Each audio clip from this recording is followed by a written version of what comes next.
Okay. I'm here with Bruce Blakeman, Nassau County Executive running for governor, and that's Kathy Hochul.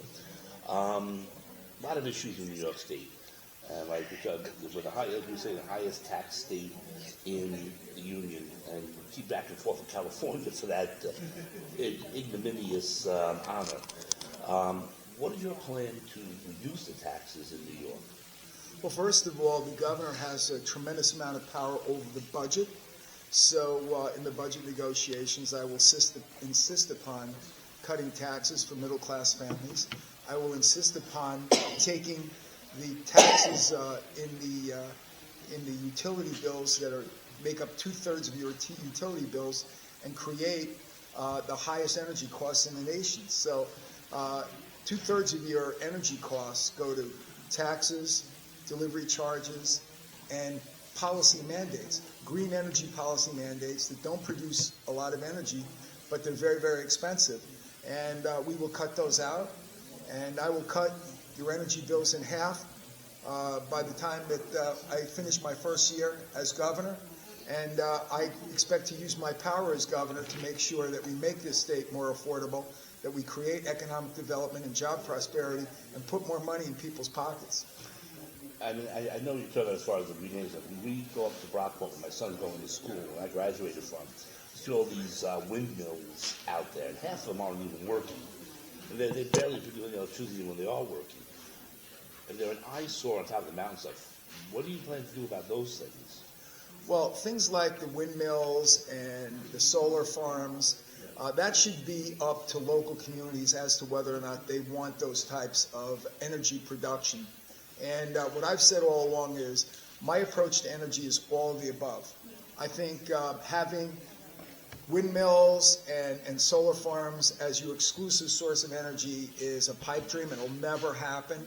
What we need to open up the reserves that we have here in the state, which are larger than probably any place else in the world, including Saudi Arabia, of our natural gas that we have here in New York, and we're not using that. And that's why the energy costs are so expensive. So by getting more energy at a cheaper cost, your utilities will go down.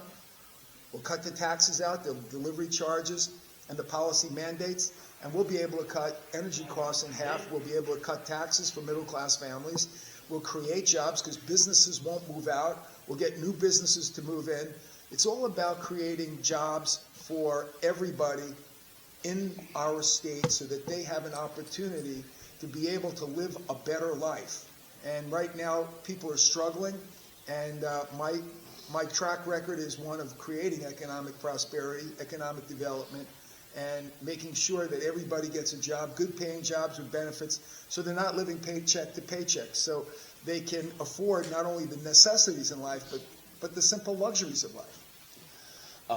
One of the main issues throughout the state is the illegal immigration. How do you plan to deal with that? And the protests against ICE and stuff, Hochul making New York a sanctuary state and sanctuary counties and stuff. How do you plan to deal with ICE? Well, first of all, I have a cooperative agreement with ICE in my county, and it works very well. We haven't had any incidents concerning ICE, but we have removed 2,000 illegal migrants with criminal records, everything from attempted murder to rape to carjacking to robbery, and we've gotten them out of the community. So I would be very different than Kathy Hochul with respect to that. I would declare that New York State is not a sanctuary state, just as I said that Nassau County is not a sanctuary county. And by doing that, not only will we get criminals out of our communities, but Kathy Hochul is spending billions and billions and billions of our tax dollars supporting people who've been here for 15 minutes, people that haven't earned a thing. That money should be used for New Yorkers. You're going along those lines about money spent on stuff. Kathy Hochul and the legislature put together a $10 billion fund for Letitia James to defend herself against charges. What do you do about that money? Well, first of all, Letitia James is an attorney general that has used law. You want me to stop? No, keep going. We'll go one more question, and then we'll arrange to do another interview with more depth. So, yeah, so Letitia James has been a complete failure as Attorney General. She's used lawfare. She's used the Attorney General's office for political purposes. She hasn't protected consumers. Letitia James has been a big failure as Attorney General, and that's why I think Sarita Kamadareddy is going to not only win the election for Attorney General, but that she will be an outstanding Attorney General. One last question, then we'll save the rest for another day. The no bail laws, the cashless bail, that's something that has created havoc throughout the state. There was one guy in New York City robbed 7 banks, and the 7th time he was nabbed, he thanked the Democrats in the legislature for that law allowing him to do this.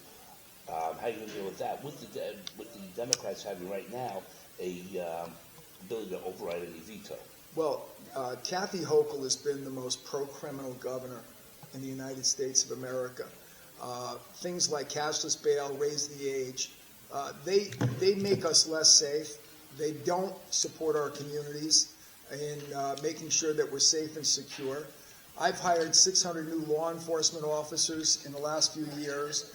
I support the men and women of blue.